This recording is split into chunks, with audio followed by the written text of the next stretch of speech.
안녕하세요. 책 읽는 문학관 여운입니다. 오늘 보내드릴 작품은 한국 단편문학 중 김동희님의 감자입니다. 즐겁고 편안한 시간 되세요. 구독과 좋아요는 사랑입니다.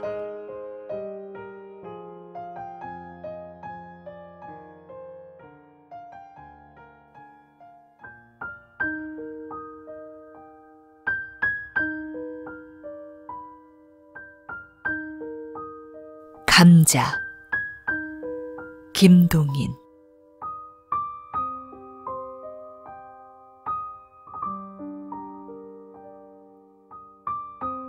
싸움, 간통, 살인, 도적, 구걸, 징역.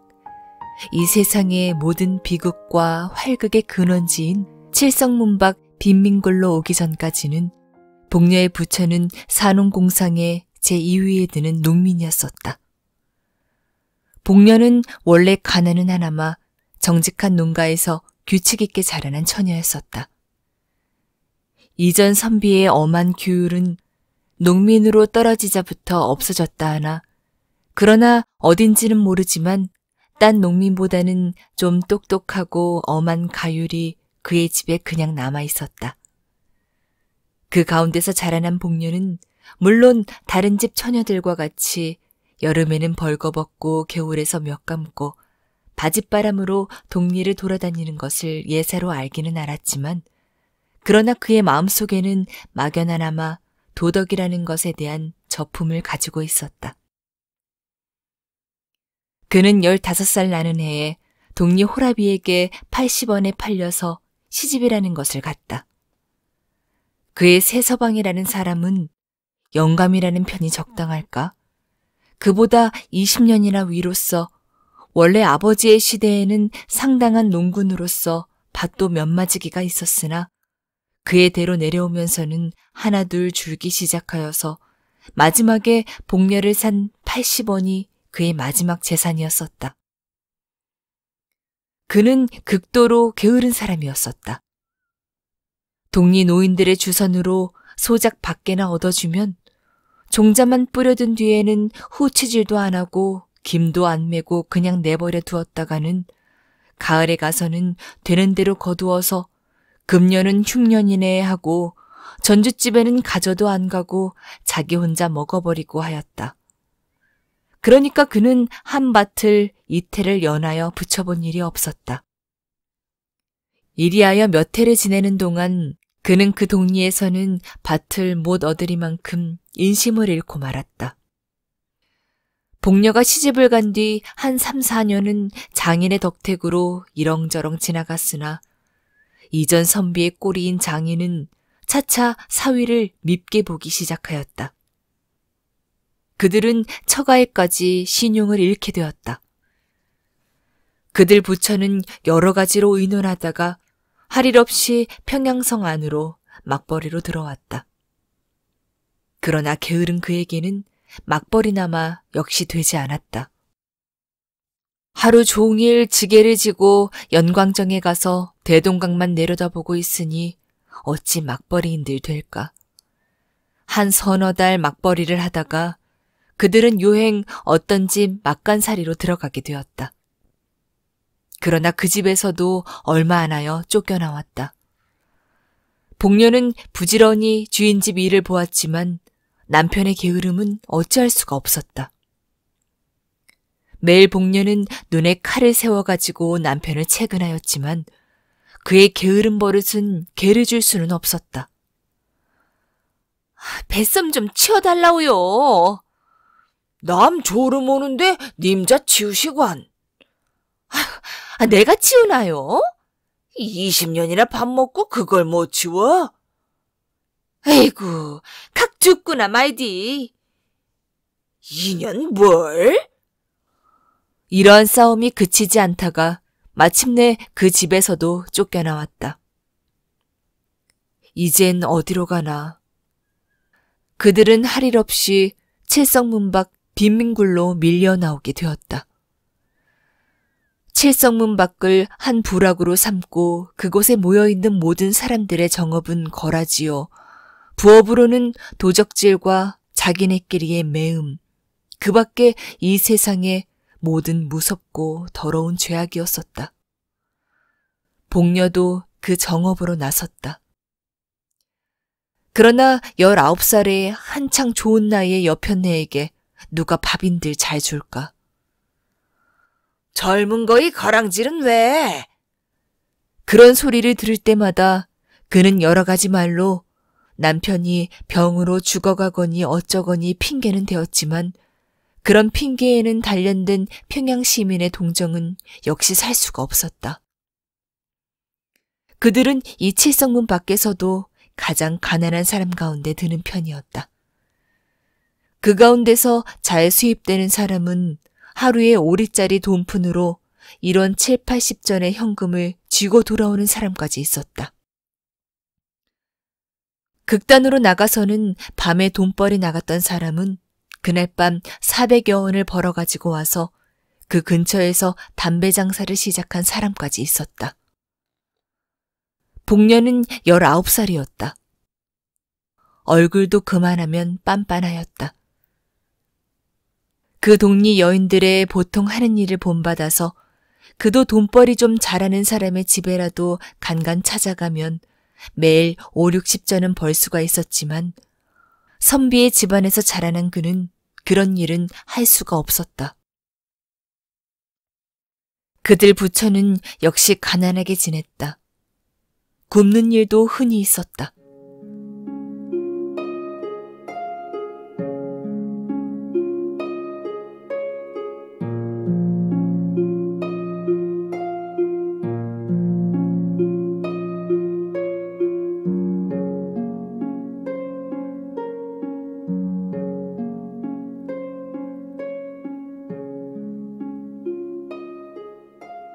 기자묘 솔밭에 송충이가 끓었다. 그때 평양부에서는 은혜를 베푸는 뜻으로 그 송충이를 잡는데 칠성문 밖 빈민굴의 여인들을 인부로 쓰게 되었다. 빈민굴 여인들은 모두 다 지원을 하였다. 그러나 뽑힌 것은 겨우 50명쯤이었다. 복녀도 그 뽑힌 사람 가운데 한 사람이었었다. 복녀는 열심으로 송충이를 잡았다. 소나무에 사다리를 놓고 올라가서는 송충이를 집게로 집어서 약물에 잡아놓고 그의 통은 잠깐새에 차고 하였다. 하루에 32전씩의 공전이 그의 손에 들어왔다. 그러나 대엿새 하는 동안에 그는 이상한 현상을 하나 발견하였다. 그것은 다른 것이 아니라 젊은 여인부 한 연함은 사람은 언제나 송충이는 안 잡고 아래서 지절거리며 웃고 날뛰기만 하고 있는 것이었다. 뿐만 아니라 그 놀고 있는 인부의 공전은 일하는 사람의 공전보다 8전이나 더 많이 내어주는 것이다. 감독은 한 사람뿐이지만 감독도 그들의 놀고 있는 것을 묵인할 뿐 아니라 때때로는 자기까지 섞여서 놀고 있었다. 어떤 날 송충이를 잡다가 점심때가 되어서 나무에서 내려와서 점심을 먹고 다시 올라가려 할 때에 감독이 그를 찾았다. 복내, 예, 복내. 왜 그럽니까? 그는 약통과 집게를 놓은 뒤에 돌아섰다. 좀 오너라.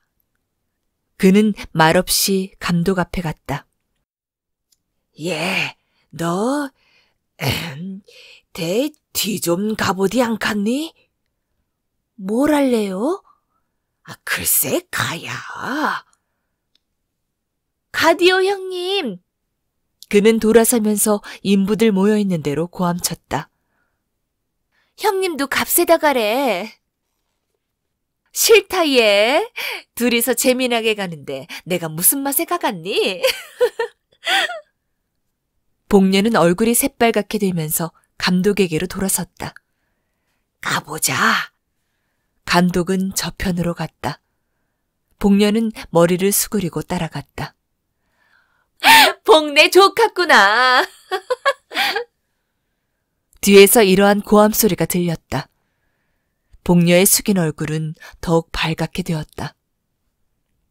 그날부터 복녀도 일 안 하고 공전 많이 받는 인부의 한 사람으로 되었다. 복녀의 도덕관 내지 인생관은 그때부터 변하였다. 그는 아직껏 딴 사내와 관계를 한다는 것을 생각하여 본 일도 없었다. 그것은 사람의 일이 아니요 짐승이 하는 짓으로만 알고 있었다. 혹은 그런 일을 하면 탁 죽어지는지도 모를 일로 알았다. 그러나 이런 이상한 일이 어디 다시 있을까? 사람인 자기도 그런 일을 한 것을 보면 그것은 결코 사람으로 못할 일이 아니었었다.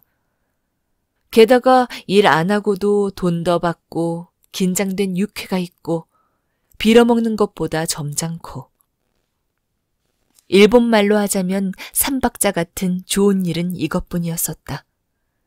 이것이야말로 삶의 비결이 아닐까. 뿐만 아니라 이 일이 있은 뒤부터 그는 처음으로 한계 사람이 된 것 같은 자신까지 얻었다. 그 뒤부터는 그의 얼굴에는 조금씩 분도 바르게 되었다.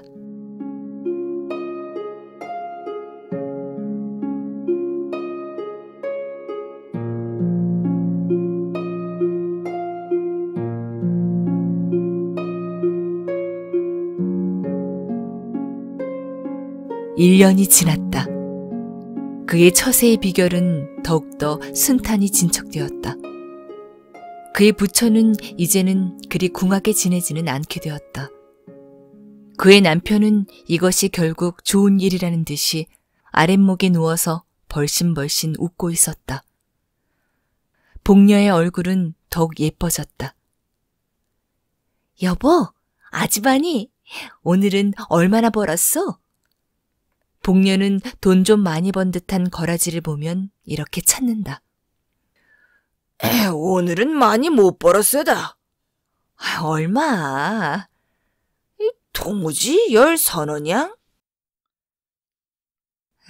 많이 벌었어다 가래. 한 댄양 꿰주서 그래. 오늘은 내가... 어쩌고 저쩌고 하면 복녀는 곧 뛰어가서 그의 팔에 늘어진다. 나한테 들킨다면은 끼고야 말아요. 나원 이 아줌마니 만나면 야단이더라. 자, 꽤 주디.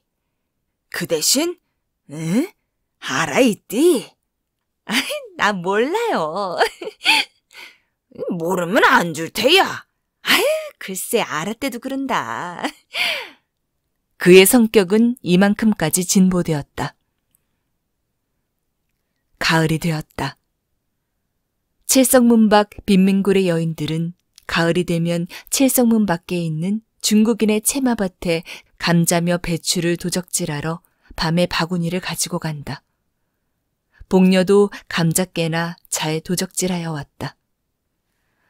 어떤 날 밤 그는 감자를 한 바구니 잘 도적질하여 가지고 이젠 돌아오려고 일어설 때에 그의 뒤에 시꺼먼 그림자가 서서 그를 꽉 붙들었다. 보니 그것은 그 밭의 소작인인 중국인 왕서방이었다. 복녀는 말도 못하고 멀찐멀찐 발 아래만 내려다보고 있었다. 우리 집에 가. 왕서방은 이렇게 말하였다. 가재면 가디. 원, 겉도 못 갈까?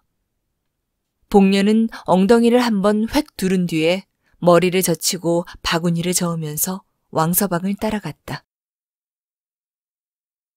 1시간쯤 뒤에 그는 왕서방의 집에서 나왔다. 그가 밭고랑에서 길로 들어서려 할 때에 문득 뒤에서 누가 그를 찾았다. 복내 아니야? 복녀는 획 돌아서 보았다. 거기는 자기 곁집 여편네가 바구니를 끼고 어두운 밭고랑을 더듬더듬 나오고 있었다. 형님이 됐을까? 형님도 들어갔댔을까? 님자도 들어갔댔나? 형님은 네 집에? 나 눅서막내 집에. 님자는? 난 왕서방네. 형님 얼마 받았소? 눅서박네 그 깍쟁이 놈 배추 3팩이. 난 3원 받았다. 복녀는 자랑스러운 듯이 대답하였다. 10분쯤 뒤에 그는 자기 남편과 그 앞에 돈 3원을 내어놓은 뒤에 아까 그 왕서방의 이야기를 하면서 웃고 있었다. 그 뒤부터 왕서방은 무시로 복녀를 찾아왔다. 한참 왕서방이 눈만 멀찐멀찐 앉아있으면 복녀의 남편은 눈치를 채고 밖으로 나간다.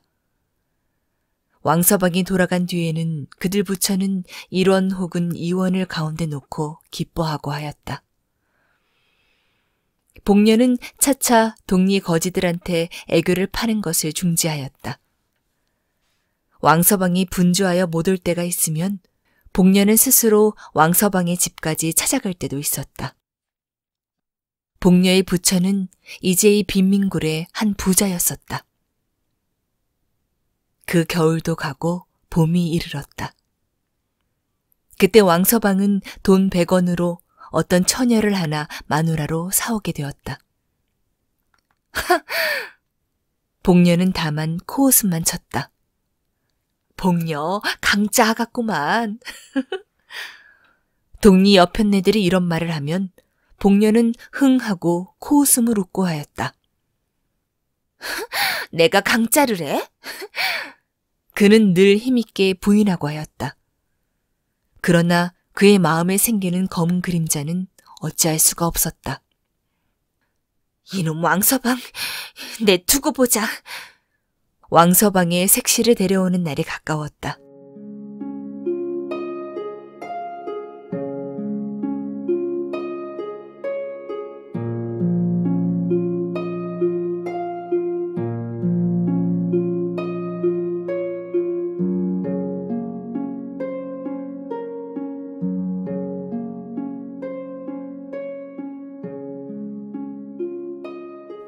왕서방은 아직껏 자랑하던 기다란 머리를 깎았다. 동시에 그것은 새색시의 의견이라는 소문이 쫙 퍼졌다. 복녀는 역시 코웃음만 쳤다. 마침내 색시가 오는 날이 이르렀다. 칠보단장의 4인교를 탄 색시가 칠성문 밖 채마밭 가운데 있는 왕서방의 집에 이르렀다. 밤이 깊도록 왕서방의 집에는 중국인들이 모여서 별한 악기를 뜯으며 별한 곡조로 노래하며 야단하였다. 복녀는 집 모퉁이에 숨어서서 눈에 살기를 띠고 방 안의 동정을 듣고 있었다. 다른 중국인들은 새벽 2시쯤 하여 돌아갔다. 그 돌아가는 것을 보면서 복녀는 왕서방의 집 안에 들어갔다. 복녀의 얼굴에는 분이 하얗게 발려 있었다. 신랑 신부는 놀라서 그를 쳐다보았다. 그것을 무서운 눈으로 흘겨보면서 그는 왕서방에게 가서 팔을 잡고 늘어졌다. 그의 입에서는 이상한 웃음이 흘렀다. 자, 우리 집으로 가요. 왕서방은 아무 말도 못하였다. 눈만 정처 없이 두룩두룩 하였다. 복녀는 다시 한번 왕서방을 흔들었다. 자, 어서. 우리 오늘 밤 일이 있어 못 가. 일은 밤중에 무슨 일? 그래도 우리 일이... 복녀의 입에 아직껏 떠돌던 이상한 웃음은 문득 없어졌다. 이까짓 것. 그는 발을 들어서 치장한 신부의 머리를 찼다. 자, 가자오, 가자오. 왕서방은 와들와들 떨었다. 왕서방은 복녀의 손을 뿌리쳤다. 복녀는 쓰러졌다. 그러나 곧 다시 일어섰다. 그가 다시 일어설 때는 그의 손에는 얼른얼른하는 낫이 한 자루 들려 있었다. 이 되놈, 죽어라, 죽어라. 이놈 나 때렸디? 이놈아, 아이고 사람 죽이누나. 그는 목을 놓고 쳐울면서 낫을 휘둘렀다. 칠성문 밖 외딴밭 가운데 홀로 서 있는 왕서방네 집에서는 일장의 활극이 일어났다. 그러나 그 활극도 곧 잠잠하게 되었다. 복녀의 손에 들려 있던 낫은 어느덧 왕서방의 손으로 넘어가고 복녀는 목으로 피를 쏟으면서 그 자리에 고꾸라져 있었다.